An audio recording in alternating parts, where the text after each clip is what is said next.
Welcome વિદ્યાર્થી મિત્રો, આગળના લેક્ચરમાં આપણે પારિમાણિક સૂત્ર એટલે શું, ત્યારબાદ પારિમાણિક સૂત્ર કેવી રીતે મેળવાય એ આપણે જોયું. ત્યારબાદ અલગ અલગ ભૌતિક રાશિના પારિમાણિક સૂત્રો આપણે લખ્યા હતા. ત્યારબાદ લાસ્ટમાં એ પણ જોયું હતું કે પારિમાણિક સૂત્ર છે એના ઉપયોગો શું. તો આજે આપણે એના ઉપયોગોની વિસ્તારથી શું કરશું, ચર્ચા કરશું.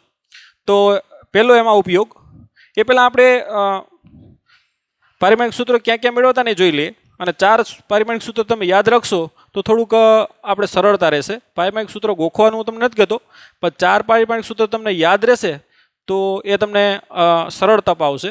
જે આ 4 પારિમાણિક સૂત્ર તમારે યાદ રાખવાના છે. એક તો વેગનું, પ્રવેગ, બળ અને કાર્ય. પ્રવેગ એટલે સ્મોલ એ, બળ એટલે એફ અને કાર્ય એટલે આપણે સિમ્બોલ લીધો તો ડબલ્યુ. આ 4ના પારિમાણિક સૂત્ર આપણે યાદ રાખશું. વેગનું પારિમાણિક સૂત્ર આપણે મેળવ્યું હતું m0 L1 T-1. પ્રવેગનું પારિમાણિક સૂત્ર m0 L1 T-2. બળનું શું થાય તો કે m1 L1 T-2. અને કાર્યનું શું થાય તો કે m1 L2 T-2. આ 4 પારિમાણિક સૂત્ર છે એ તમારે યાદ રાખશો તો થોડુંક સરળતા રહેશે. અને આ યાદ આ રીતે રાખી શકો: 11, 12, 112 અને 122. આ ક્રમ તમારે યાદ રાખવાનો છે: વેગ, પ્રવેગ, બળ અને કાર્ય. ત્યારબાદ એનો આ રીતે 11, 12, 112 અને 122. આ જુઓ 11 બે આંકડામાં હોય એટલે m0 સમજવાનું થાય. આ 12 1 ને 2 છે ને ટીની ઘાત માઇનસ જ છે. જો બધામાં ટીની ઘાત કેવી છે? બધામાં માઇનસ. જો આ 11, આ 12, આ 112 અને 122. આ રીતે તમારી રીતે યાદ રાખી શકો. તમારી પોતાની ટેકનિક હોય તો એ રીતે યાદ રાખશો. ઓકે, તો આજે આપણે પહેલો ઉપયોગ જોઈએ. ચાલો,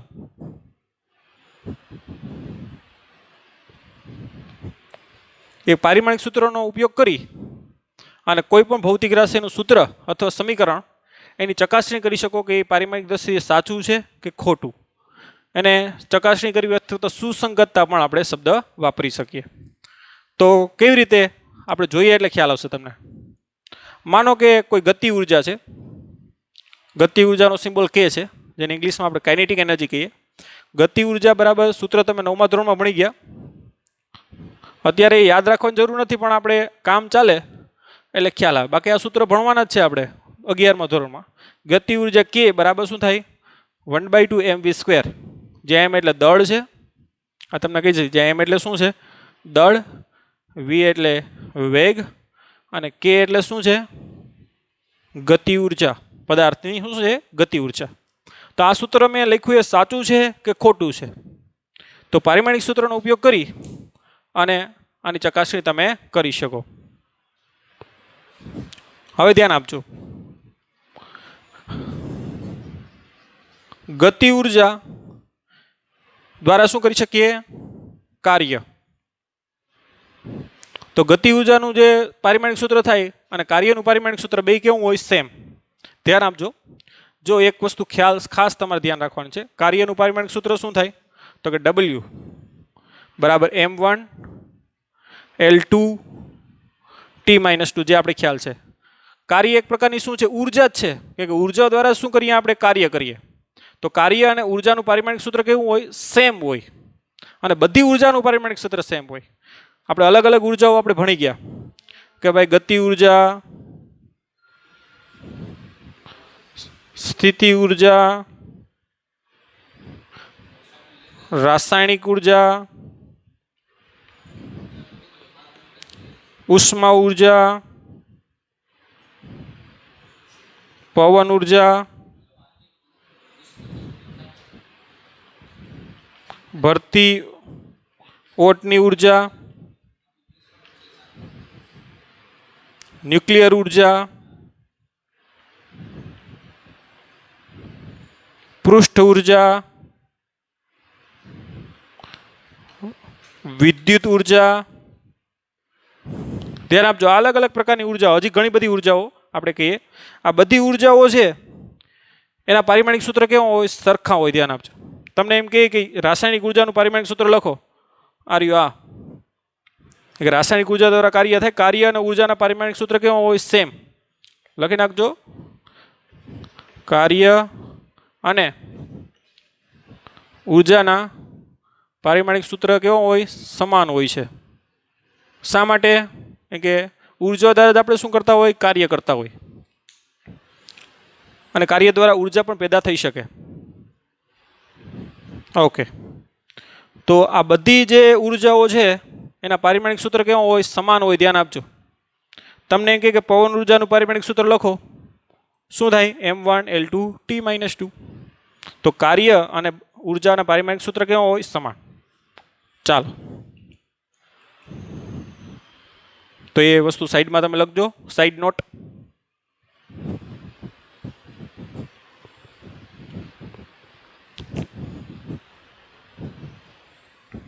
એવી રીતે બધા બળોના પારિમાણિક સૂત્ર પણ સેમ હોય. ધ્યાન આપજો, ચર્ચા કરી જ લઈએ આપણે.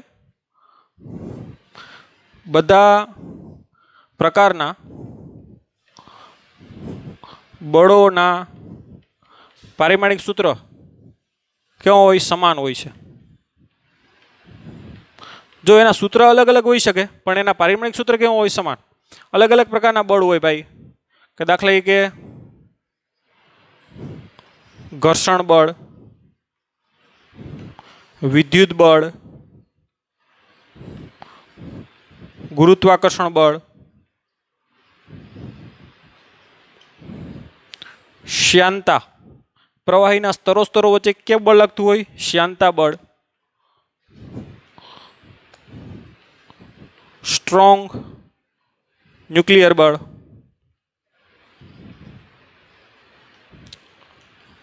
વીક ન્યુક્લિયર બળ. આ ઉપરાંત ઘણા બધા હજી બળો પણ છે, બરાબર? સશક્તિ બળ ને આશક્તિ બળ ને. મારું તમારું કહેવાનું એ છે, તમને કે ઘર્ષણ બળનું પારિમાણિક સૂત્ર લખો, તો બધા બળોના પારિમાણિક સૂત્ર સેમ જ હોય. અને આપણે ખબર છે બળનું પારિમાણિક સૂત્ર શું થાય? m1L1T-2. તો બધા પ્રકારના બળોના પારિમાણિક સૂત્ર કેવા હોય? સમાન હોય. તમને એમ કે ભાઈ શ્યાનતા બળનું પારિમાણિક સૂત્ર લખો, તમારે ગભરાવાની કોઈ જરૂર નથી. શું થાય? m1L1T-2. તો આવી રીતે બધા પ્રકારની ઉર્જાઓ એટલે કે કાર્ય, બધા પ્રકારના બળો, એના પારિમાણિક સૂત્ર કેવા થશે? તો કે સમાન જ થાય. ઓકે, ચાલો હવે અહીંયા આપણે મેઇન ટોપિક તરફ પાછા આવીએ કે ભાઈ ગતિ ઉર્જાનું પારિમાણિક આ સૂત્ર છે એ સાચું છે કે ખોટું? તો ચાલો, પહેલાં તો આ બાજુ અને આ બાજુના પારિમાણિક સૂત્ર સરખા આવે તો આ સાચું હોય. જો સરખા ના આવે તો આ પારિમાણિક દ્રષ્ટિએ કેવું હોય? ખોટું હોય. તો આપણે ચેક કરી લઈએ. પહેલાં આપણે ડાબી બાજુ ચેક કરી લઈએ, એટલે ડાબા લખશું. ડાબી બાજુ છે ગતિ ઉર્જા. ગતિ ઉર્જાનું પારિમાણિક સૂત્ર ખ્યાલ છે? m1L2T-2, 122. હવે જમણી બાજુ આ 1/2, તો એનું કોઈ પારિમાણિક સૂત્ર કંઈ કે તો વસ્તુ અચળ છે, એટલે શું આવશે? mv² જ આવશે. mv² નું પારિમાણિક સૂત્ર લખવાનું છે. હાલો, m એટલે દળ, શું થાય? m1. v એટલે વેગનું પારિમાણિક સૂત્ર મેં તમને કીધું ને, યાદ રાખશો તો સરળ પડશે. m0L1T-1, 11. એનો શું આવશે? વર્ગ. આના સમીકરણ 1 કહી દેજો અત્યારે. m1 કે ઘાત ગુણાકારમાં ઘાતનો સરવાળો 1 + 0 એટલે 1. L1 એનો વર્ગ છે એટલે ઘાતની ઘાતનો ગુણાકાર એટલે 1 × 2 એટલે શું થાય? 2. અને -1 નો વર્ગ કેટલો થાય? -2. તો આવી રીતે mv² નું પારિમાણિક સૂત્ર, આ સમીકરણ 2. આ બાજુનું પારિમાણિક સૂત્ર પણ m1L2T-2 આવ્યું. આ બાજુનું પારિમાણિક સૂત્ર પણ કેટલું આવ્યું? m1L2T-2. માટે તમે કહી શકો સમીકરણ 1 અને 2 પરથી ડાબા બરાબર શું છે? જબા. એટલે ડાબી બાજુનું પારિમાણિક સૂત્ર અને જમણી બાજુનું પારિમાણિક સૂત્ર કેવું છે? સેમ. માટે આપેલ સૂત્ર, ધ્યાન આપજો, આપેલ સૂત્ર એટલે આ સૂત્ર પારિમાણિક દ્રષ્ટિએ કેવું છે? સાચું છે. આવો શબ્દ શા માટે લખ્યો? કે પારિમાણિક દ્રષ્ટિએ સાચું. દાખલા કે અહીંયા 3 લખ્યા હોય તો આ સૂત્ર ખોટું થાય, કારણ કે વાસ્તવમાં 2 જ આવે છે, જે પારિમાણિક સૂત્રનો ઉપયોગ કરીને ના મળે. કારણ કે સૂત્રમાં આવતા અચળાંક છે એ પારિમાણિક સૂત્રથી આપણે ખબર પડે નહીં. એટલે વાસ્તવિક સૂત્રમાં આ સૂત્ર સાચું છે કે ખોટું એ પારિમાણિક દ્રષ્ટિએ ન નક્કી કરી શકાય. પારિમાણિક દ્રષ્ટિએ આ સૂત્ર સાચું છે એમ કહી શકાય, સૂત્ર સાચું છે એમ ના કહી શકાય. જો એમાં અચળાંક સાચા હોય ને તો આ સૂત્ર પણ સાચું. તો આ રીતે એનું તમે વર્ક કરી શકો, બનાવી શકો કે ભાઈ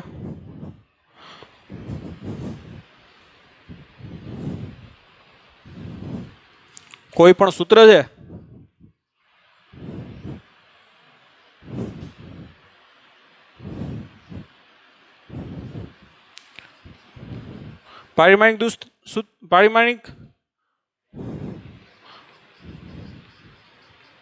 પારિમાણિક દ્રષ્ટિએ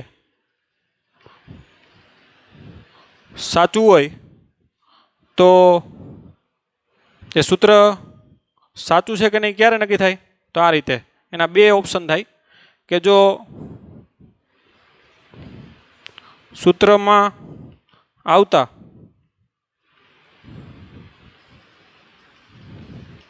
અચળાંક સાચા હોય તો સૂત્ર કેવું થાય? સાચું. આ સૂત્ર જે પણ હોય, દાખલા કે ગતિ ઉર્જા k = 1/2 mv² છે, તો એમાં જે અચળાંક આવે છે ને આ 2, જો એ સાચા હોય તો આ સૂત્ર કેવું થાય? સાચું.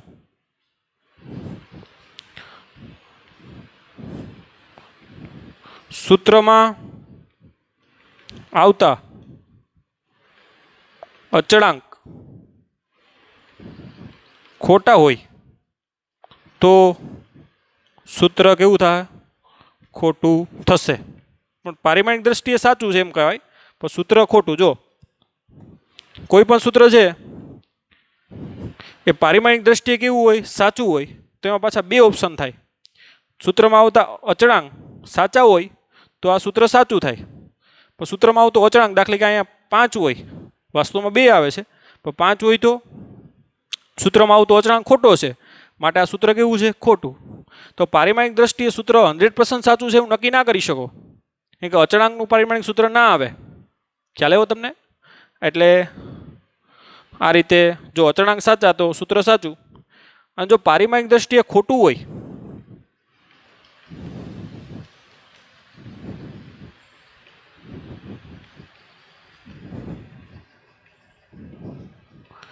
તો સૂત્ર 100% કેવું થાય? ખોટું જ થશે. બરાબર? પારિમાણિક દ્રષ્ટિએ જો સૂત્ર ખોટું આવ્યું તો સૂત્ર ખોટું જ થશે, પણ પારિમાણિક દ્રષ્ટિએ સૂત્ર સાચું આવ્યું તો પાછા કેટલા ઓપ્શન આવશે? 2. તો આ રીતે આ ચેન છે એ તમારે ખાસ બનાવવાની છે, જે તમને ઉપયોગી થશે. ઓકે, તો આવી રીતે હજી એક બીજું પણ આપણે ઉદાહરણ લઈએ જેમાં તમને ખ્યાલ આવે. એમાં આપણે એક સમીકરણ લઈ લઈએ. આમાં આપણે સૂત્ર લીધું, એમાં આપણે સમીકરણ લઈએ. ચાલો હવે આપણે કોઈ એક સમીકરણ લઈ લઈએ. વિદ્યાર્થી મિત્રો, ધોરણ નંબર 9માં તમે એક સમીકરણ અચળ પ્રવેગ ગતિના સમીકરણો જોયા હતા. તમે કહેશો કે સાહેબે ધોરણ નંબર 9 બહુ લીધું, બરાબર? સૂત્રો યાદ રાખવાની અત્યારે જરૂર નથી, સૂત્રો આપણે મેળવવાના જ છે, પણ આપણું કામ ચાલે એટલે તમને ખબર પડે. અચળ પ્રવેગી ગતિનું વેગનું સમીકરણ લખીએ આપણે કે કોઈ પણ પદાર્થ જ્યારે અચળ પ્રવેગી ગતિ કરતો હોય ત્યારે તેનો અંતિમ વેગ v બરાબર એનો પ્રારંભિક વેગ v0 પ્લસ શું થાય? at, જ્યાં એટલે પ્રવેગ અને t એટલે શું છે? સમયગાળો. એટલે આ સૂત્ર તમને આપી દઈ, આવી રીતે સમીકરણ આપી દઈ. તમને કહે કે આ સમીકરણ સાચું છે કે ખોટું? તમને કહી દેશે કે જ્યાં v એટલે અંતિમ વેગ છે, v0 એટલે પ્રારંભિક વેગ છે, a એટલે પ્રવેગ અને t એટલે સમય. ઓકે, આ સમીકરણ પારિમાણિક દ્રષ્ટિએ આ સૂત્ર પારિમાણિક દ્રષ્ટિએ સાચું છે કે ખોટું એ કયો? તો આપણે ખ્યાલ છે, મેં તમને ઉપયોગિતામાં શરૂઆતમાં જ વાત કરી હતી કે સરવાળો હંમેશા કોનો થાય? સરખા પરિમાણનો જ થાય. એટલે આ વેગ વત્તા હંમેશા શું થાય? વેગ. એટલે આનું પારિમાણિક સૂત્ર પણ વેગનું જોવું જોઈએ, તો જ એનો સરવાળો થાય. કેમ કે વેગ વત્તા સમય, વેગ વત્તા પ્રવેગ એવું કોઈ દી થાય નહીં. એટલે આ જો તમારો વેગ હોય તો આનો બેનો ગુણાકાર પણ શું થવો જોઈએ? વેગ જ થવો જોઈએ, તો જ તમને અહીંયા વેગ મળે. આ વેગ વત્તા વેગ થાય તો જ વેગ મળે. કેમ કે સમાન પરિમાણ ધરાવતી ભૌતિક રાશિનો શું થાય? સરવાળો થાય અથવા તો બાદબાકી થાય. તો આ જો વેગ છે ને આપણે, કેમ કે આ તો શરૂઆતનો વેગ છે, કેમ કે આ વેગ છે તો આનો ગુણાકાર પણ શું થવો જોઈએ? વેગ જ થવો જોઈએ. તો ચાલો આપણે મેળવીએ. પહેલાં તો આપણે ડાબી બાજુ લખીએ. ચાલો, ડાબી બાજુ વેગનું પારિમાણિક સૂત્ર શું થાય બોલો જોઈએ? તો કે વેગનું પારિમાણિક સૂત્ર m0 L1 t-1, સમીકરણ 1. જમણી બાજુ v0 નું પારિમાણિક સૂત્ર, એ તો શરૂઆતનો વેગ એટલે એ તો સેમ જ થાય, m0 L1 t-1. આ સમીકરણ 2 કહી દો. હવે વાત આવે at ની. a એટલે પ્રવેગ, t એટલે સમય. આનું પારિમાણિક સૂત્ર આપણે લખીએ છીએ. હાલો, પ્રવેગનું પારિમાણિક સૂત્ર m0 L1 t-2. મેં કીધું 12. પ્રવેગનું પારિમાણિક સૂત્ર કેટલું થાય? 12. યાદ રાખવાની ટ્રીક પણ મેં તમને આપેલી છે, તો આપણું કામ થોડુંક સરળ રહી. t એટલે સમય, કેટલું થાય? t1. ચાલો બેનો ગુણાકાર કરો. m0 આ L1 t ની -2 વત્તા 1 કેટલી થાય? તો કે -1. તો સમીકરણ 3. તો સમીકરણ 3 પણ કહી શકો કે આ પણ વેગ જ છે. ધ્યાન આપો, જો આ બે કેવા છે? સેમ. તો આ પણ ટૂંકમાં વેગ જ છે, જે આપણે પારિમાણિક દ્રષ્ટિથી આપણે સાબિત કરી દીધું છે. માટે તમે એમ કહી શકો કે સમીકરણ 1, 2 અને 3 પરથી આપેલ સમીકરણ પારિમાણિક દ્રષ્ટિએ કેવું છે? તો કે સાચું છે. કે આ ચકાસણી છે એ પારિમાણિક દ્રષ્ટિએ સાચું છે એમ જ કહી શકો. સૂત્ર સાચું છે એમ ના કહી શકો. કેમ કે દાખલા કે અહીંયા 6 આવી ગયું તો એનાથી પારિમાણિક સૂત્રથી એ ખબર નથી પડવાની. આમાં અચળાંક સાચા હોય તો આ સૂત્ર સાચું છે અત્યારે. એટલે આપણે પારિમાણિક દ્રષ્ટિએ સૂત્ર સાચું છે એ શબ્દ આપણે રાખવો પડે. સૂત્ર સાચું છે એવો શબ્દ રખાય નહીં. કેમ કે અચળાંક આપણે પારિમાણિક સૂત્રથી ના મેળવી શકીએ, જે પારિમાણિક સૂત્રની શું છે? મર્યાદા. ઓકે, હજી એક બીજું ઉદાહરણ લઈ લે. કોઈ બીજું એક સમીકરણ લઈ લે, જે તમને યાદ હોય ના હોય એ જરૂરી નથી, પણ આ પ્રક્રિયા જરૂરી છે જે તમને આવડવી જોઈએ.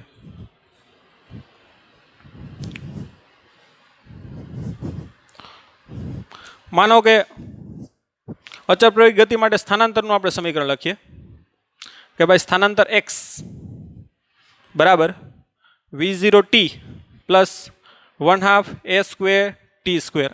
આ સમીકરણ સાચું છે કે ખોટું છે? તમને કહી દેશે કે જ્યાં x એટલે સ્થાનાંતર, v0 એટલે પ્રારંભિક વેગ, a એટલે પ્રવેગ, t એટલે સમય. આ રીતે તમને બધી કહેશે. બરાબર? તમારા કહેવાનું સમીકરણ સાચું છે પારિમાણિક દ્રષ્ટિએ કે ખોટું છે? ચાલો, તો આપણે ડાબી બાજુ લઈ લઈએ. પહેલાં મેં તમને શું કહું કે આ સ્થાનાંતર છે, તો આ પણ શું હોવું જોઈએ? સ્થાનાંતર હોવું જોઈએ. આ પણ શું હોવું જોઈએ? સ્થાનાંતર. તો જ તમને અહીંયા સ્થાનાંતર મળ્યા. ખ્યાલ આવ્યો? આ વસ્તુ બહુ ઉપયોગી છે આપણે માટે. આગળ બધી મોટાભાગની જે MCQ આવશે JEE નીટમાં એ આના આધારે જ આવશે કે ભાઈ આ સ્થાનાંતર છે, તો સ્થાનાંતર વત્તા સ્થાનાંતર થાય તો જ આ સ્થાનાંતર મળે. સ્થાનાંતર વત્તા સમય ના થાય કોઈથી, સ્થાનાંતર વત્તા દળ ના થાય, અથવા દળ વત્તા સ્થાનાંતર બરાબર સ્થાનાંતર ના મળે, અથવા સમય વત્તા સમય બરાબર સ્થાનાંતર કોઈ દી ના મળે. સ્થાનાંતર વત્તા સ્થાનાંતર થાય તો જ અહીંયા સ્થાનાંતર મળે. ખ્યાલ આવ્યો? સમય હોય કે ભાઈ 10 સેકન્ડ વત્તા 5 સેકન્ડ તો જ અહીંયા તમને આ 15 સેકન્ડ મળે સમય.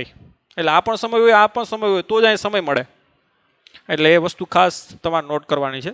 એટલે આ પણ સ્થાનાંતરનું સમીકરણ થવું જોઈએ પારિમાણિક, આ પણ થવું જોઈએ. જો એ થાય તો આ સમીકરણ સાચું છે, બાકી ખોટું છે એ આપણે કહીશું. તો ડાબા બાજુ પર આ સ્થાનાંતરનું સમીકરણ, ચાલો એ તો ખ્યાલ જ છે, એક પ્રકારનું અંતર જ છે. m0 L1 T0 કે સ્થાનાંતર એક વખત છે, દળ નથી, સમય પણ નથી, એટલે શું આવશે? ખાલી L1 લંબાઈ જ છે સ્થાનાંતર. ચાલો V0T નું મેળવીએ જમણી બાજુ, એટલે જબા લખશું. સમીકરણ એક કહી દો આને. V0T નું પારિમાણિક સૂત્ર, V0 એટલે વેગ જ છે, વેગનું શું થાય? m0 L1 T-1, અને સમયનું શું થાય? તો કે T1. તો -1 + 1, T ની કેટલી આવશે? 0. આ -1 છે, આ +1, ગુણાકારમાં ઘાતનો સરવાળો, એટલે સૂત્ર શું થઈ જાય? m0 L1 T0. આ સમીકરણ 2. સમીકરણ 1 અને 2 સેમ આવ્યા. હજી આ ત્રીજું આવી જાય તો આપણે સેમ કહી શકું, બાકી ના કહી શકીએ. ચાલો હજી જમણી બાજુ આપણે 1/2 ના આવે, કેમ કે 1/2 તો અચળ વસ્તુ છે. a²t² નું, a²t² નું પારિમાણિક સૂત્ર. a² એટલે પ્રવેગ, પ્રવેગનું પારિમાણિક સૂત્ર m0 L1 T-2 એનો વર્ગ, અને સમયનો વર્ગ એટલે કે T1 નો વર્ગ. ચાલો આનો વર્ગ કરી નાખો. m0 L2 T ની માઇનસ કેટલી થાય? 4, 2 × 2, અને આ T ની કેટલી થાય? T ની 2. તો સૂત્ર શું આવશે? m0 L2, અને -4 માંથી 2 જાય તો કેટલી થાય? -2. તો આરામથી તમે કહી શકો કે સમીકરણ 3 છે એ 1 અને 2 જેવું નથી. 1, 2 અને 3 ત્રણેય કેવા થવો જોઈએ? સેમ. માટે આ છે ને સ્થાનાંતર નથી, કોઈ અન્ય છે જે પોસિબલ નથી. હવે તમે આરામથી કહી શકો કે સમીકરણ 1, 2 અને 3 પરથી આપેલ સમીકરણ પારિમાણિક દ્રષ્ટિએ કેવું છે? ખોટું છે. અને સૂત્ર પણ ખોટું જ થાય. પારિમાણિક દ્રષ્ટિએ સૂત્ર ખોટું હોય ને એટલે આમ પણ કેવું થવાનું છે? ખોટું જ થવાનું છે. તો પારિમાણિક દ્રષ્ટિએ સૂત્ર ખોટું, અથવા તો સૂત્ર ખોટું એમ પણ તમે લખી શકો જ્યારે ખોટું હોય તો. ઓકે, તો આવી રીતે આપેલ ભૌતિક રાશિનું સૂત્ર અથવા સમીકરણ, એની ચકાસણી અથવા સુસંગતતા શું કરી શકાય? નક્કી કરી શકાય, જેમાં પારિમાણિક સૂત્ર છે એનો ફાળો આપે છે. હવે નેક્સ્ટ ઉપયોગિતા આપણે જોઈએ, લખી લ્યો. હવે આપણે નેક્સ્ટ ઉપયોગ જોઈએ કે કોઈ પણ ભૌતિક રાશિનું અન્ય ભૌતિક રાશિ સાથે સંબંધ દર્શાવતું સૂત્ર મેળવવાનું છે. તો એ પારિમાણિક દ્રષ્ટિનો ઉપયોગ કરી અને પારિમાણિક સૂત્રનો ઉપયોગ કરી અને મેળવી શકાય. માનો કે આપણે કોઈ એક સૂત્ર મેળવવું છે. આ સાદું લોલક છે, સાદા લોલકની લંબાઈ L છે, અને જે પદાર્થ નીચે લટકાડ્યો છે એનું દળ m છે, અને પૃથ્વીનો જે ગુરુત્વ પ્રવેગ છે એ માનો કે g છે, જેને કારણે આ શું કરતું હોય? દોલન કરતું હોય. હવે દોલન થાય, માનો કે અહીંયા છે, અહીંથી અમે તમે છોડી દો તો અહીંથી અહીં જશે, પાછું અહીંયા આવશે. એના માટે જે સમય લાગે એને આપણે શું કહીએ? આવર્તકાળ. આવર્તકાળ એક પ્રકારનો શું છે? સમય જ છે, ધ્યાન આપજો. પણ આપણે આવર્તકાળ સિમ્બોલ શબ્દ શા માટે આવ્યો? કે એક દોલન પૂરું થવા માટે લાગતો સમય, અહીંથી અહીંયા જાય અને પછી પાછું અહીંયા આવે, એના માટે લાગતો સમય છે. એ સમયને શું કહીએ? આવર્તકાળ. આવર્તકાળનું સિમ્બોલ કેપિટલ T છે, અને એનું પારિમાણિક સૂત્ર શું છે? એક સમય જ છે, ધ્યાન આપજો. m0 L0 T1. તમને કહે કે આવર્તકાળનું પારિમાણિક સૂત્ર શું? તે એક સમય જ છે. સમયનું પારિમાણિક સૂત્ર શું થાય? m0 L0 T1. અને એ આવર્તકાળનું સૂત્ર આપણે મેળવવું છે. કીધું ને કે કોઈ પણ ભૌતિક રાશિનો, એટલે કે આવર્તકાળનું. ચાલો, અન્ય ભૌતિક રાશિ સાથે સંબંધ દર્શાવતું સૂત્ર. અન્ય ભૌતિક રાશિ કઈ છે? આમાં પરિબળો ક્યાં ક્યાં ભજવે?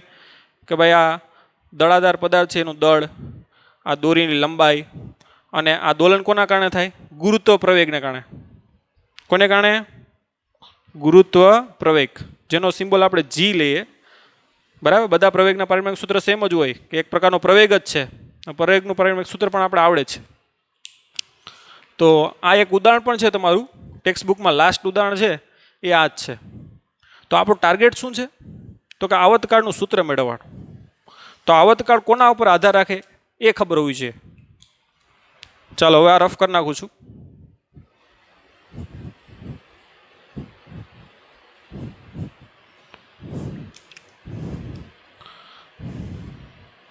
સાદા લોલક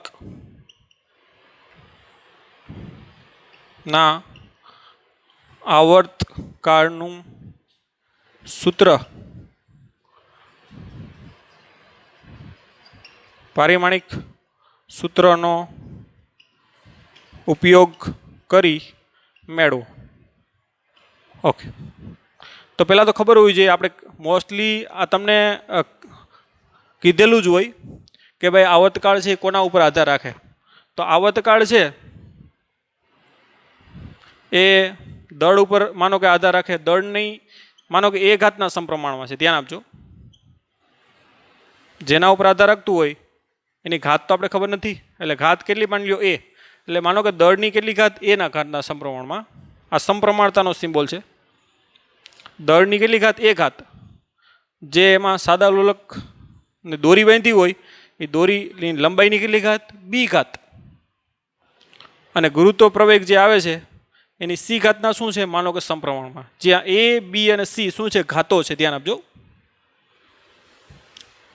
એક વસ્તુ તમને ખ્યાલ આવવી જોઈએ કે આવર્તકાળ છે એ 3 વસ્તુ પર આધાર રાખે: દળ, લંબાઈ અને ગુરુત્વ પ્રવેગ. આગળ ચર્ચા કરી હતી કે આ લોલક એને આ લંબાઈ, આ જે દળાદાર પદાર્થ છે એના દોલક કહેવાય, એનું દળ અને ગુરુત્વ પ્રવેગ, જેને જ કારણે શું થાય દોલન, જે એક પ્રકારનો પ્રવેગ જ છે, ધ્યાન આપજો. આ 3 ઉપર શું રાખે આધાર રાખે. એટલે પછી પહેલું સ્ટેપ તમારે શું કરવાનું કે આવર્તકાળ છે કોના સમપ્રમાણ?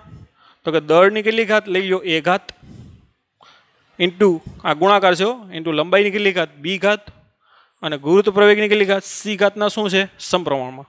હવે આપણું ટાર્ગેટ શું છે કે આ ઘાતો મેળવવાની છે. આ ઘાતો શું કરવાની છે આપણે મેળવવા. તો કઈ રીતે થાય? તો બીજો સ્ટેપ આપણે શું કરશું તો કે સમપ્રમાણતા નિશાન દૂર કરી નાખો અને એની જગ્યાએ અચળાંક કે રાખી દો, જ્યાં કે એટલે અચળાંક છે. આ દળની જ્યાં લખ નાખજો, જ્યાં એમ એટલે દળ છે, એલ એટલે લંબાઈ છે, અને જી એટલે શું છે ધ્યાન આપજો ગુરુત્વ પ્રવેગ. એટલે દળની એ ઘાત, લંબાઈની બી અને ગુરુત્વ પ્રવેગની સી. હવે પછીનું સ્ટેપ શું કરવાનું તમારે તો કે બંને બાજુ આપણે પારિમાણિક સૂત્ર લખવાના થાય. બંને બાજુ શું કરવાના? પારિમાણિક સૂત્ર લખવાના થાય. તો આવર્તકાળનું પારિમાણિક સૂત્ર શું છે? આ ટી એટલે આવર્તકાળ છે, હમણાં જ લખ્યું હતું M0 L0 T1. ઓકે, કે ના આવે કેમ કે કે તો અચળાંક છે. પારિમાણિક સૂત્ર લખો ત્યારે કે ન લખવાનું. દળનું પારિમાણિક સૂત્ર શું થાય બોલો જોઈએ? M1. લંબાઈ એટલે L1. હવે ધ્યાન આપજો, એની ઘાતો અહીં લખવાની છે, એની એ ઘાત છે. L1 ની કેટલી ઘાત છે અહીંયા? બી ઘાત. ગુરુત્વ પ્રવેગ, ચાલો ગુરુત્વ પ્રવેગ એટલે એક પ્રવેગ જ છે, અને પ્રવેગનું પારિમાણિક સૂત્ર, પ્રવેગનું પારિમાણિક સૂત્ર કેટલું થાય? મેં તમને યાદ રાખવાનું કીધું હતું, M0 L1 T-2. એની કેટલી ઘાત છે ધ્યાન આપજો અહીંયા? સી. ઓકે, આ થઈ ગયું થર્ડ સ્ટેપ. હવે ફોર્થ સ્ટેપ શું કરવાનું તમારે તો કે આ બાજુ ઘાતો લખી નાખો. પહેલાં ગુણાકાર છે તો અહીં એમની કેટલી થાય? 1 ગુણ્યા એ એટલે એમની એ ઘાત ઇન્ટુ એલની કેટલી થાય ધ્યાન આપજો 1 ગુણ્યા બી એટલે બી ઘાત. આ 0 ગુણ્યા સી એટલે 0. એલની કેટલી થાય? સી. અને ટીની કેટલી થાય? -2c. આ બાજુ M0 L0 T1. ઓકે, હવે આપણે શું કરશું તો ગુણાકારમાં ઘાતનો સરવાળો થાય, એટલે આ બાજુ MLT લખ નાખો MLTના ફોર્મમાં. આ બાજુ હતું એ લખીએ આપણે. આ બાજુ શું છે તો કે M0 L0 T1. ચાલો અહીંયા એમની કેટલી ઘાત? એ ઘાત.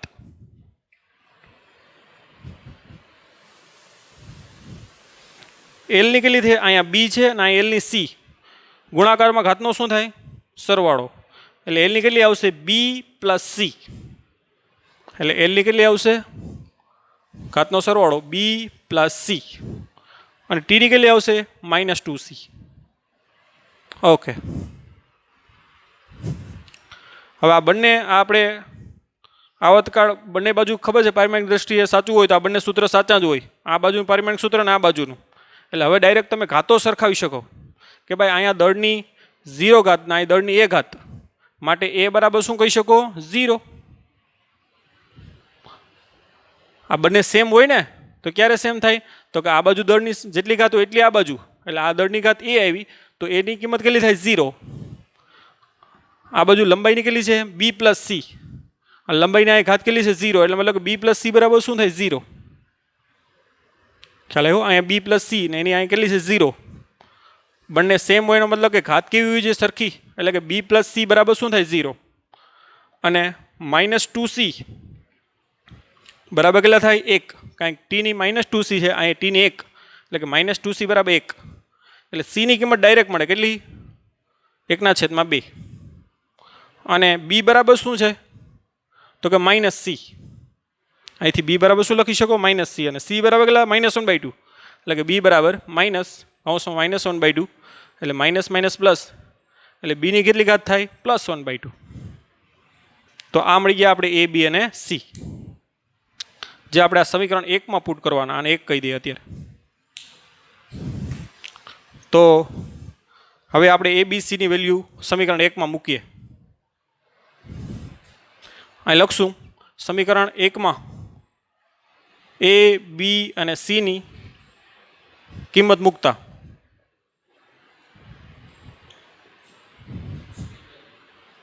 માટે t બરાબર k. એમની કેટલી છે? ધ્યાન આપજો. a એટલે કેટલું આવ્યું? 0. કે એની કિંમત 0 છે. પછી આવે છે અહીંયા l. એલની કેટલી છે? એલની અહીંયા બીની કિંમત કેટલી આવી છે? 1/2. એટલે એલની કેટલી? 1/2. અને જીની સી ઘાત. સીની કિંમત કેટલી આવી? તો કે -1/2. એમની 0 એટલે 1 થાય. એટલે દળ ઉપર આધાર રાખતું નથી. કોઈ પણની 0 ઘાત એટલે 1. આને શું લખાય? એલની 1/2. આ નીચે જાય તો -1/2 એટલે +1/2. તો આવતકાળનું સૂત્ર આવી ગયું t બરાબર k. આને આપણે રૂટમાં પણ લખી શકીએ કે 1/2 છે એટલે શું લખાય? બોલો છે અહીંયા લખ નાખું એને. t બરાબર k √ એલ પણ શું લખી શકાય? g. કેમ કે બંનેની 1/2 છે એટલે આખાઈને આ રીતે બંનેની કોમન 1/2 ઉપર થાય એટલે આખાઈનું શું લખી શકાય? આવી રીતે વર્ગમૂળ. તો આવી રીતે આવતકાળનું સૂત્ર જે મને ખબર નહોતી એ મળી ગયું. હવે વિદ્યાર્થી મિત્રો અહીંયા કે છે એ અચળાંક છે જે આપણે પારિમાણિક સૂત્રથી ન મેળવી શકીએ. અને પ્રાયોગિક અચળાંક કેનું મૂલ્ય 2π થાય. એટલે 2π √L/g પણ તમે લખી શકો. આ સૂત્ર છે એ આપણે ધોરણ નંબર 11 મેળવશું જ ભવિષ્યમાં. પણ અત્યારે પારિમાણિક સૂત્રનો ઉપયોગ કરીને આ સૂત્ર મેળવું. અહીંયા જે અચળાંક કે આવે છે 2π એ આપણે પ્રાયોગિક રીતે નક્કી કરવો પડે, જે પારિમાણિક સૂત્રથી નક્કી ના થાય. તો આ રીતે આ સૂત્ર તમે આવી રીતે મેળવી શકો. તો અહીંયા સુધી રાખીએ. Thank you. Bye bye. Take care. Have a nice day.